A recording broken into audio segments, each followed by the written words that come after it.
និយាយមកវិញពីបញ្ហាអ្នកចេះសពថ្ងៃក៏មានច្រើនណែស្ថាបត្យកម្មគូប្លង់អាសេតិចអ្នកលើគម្រោងអ្នកពិនិត្យគម្រោង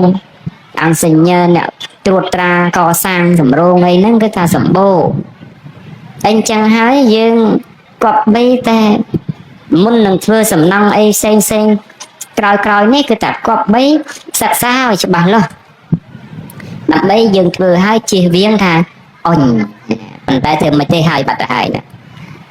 កុំចឹងបន្តទៀតអីគឺតែគប្បីគិតគូរឲ្យច្បាស់លាស់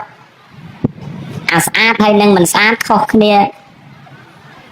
5-60000អីយកអាស្អាតទៅណាព្រោះធ្វើហើយវានឹងជាប្រយោជន៍ឲ្យដល់ថ្ងៃក្រោយដល់អញ្ចឹងយើងថាចុះធ្វើវត្តចាំបាច់ស្អាតធ្វើអីមែនហើយវត្តតាមព្រឹត្តនោះមិនបាច់ស្អាតទេប្រក់តែសម្បូរស្លឹកក៏ធ្វើពហិ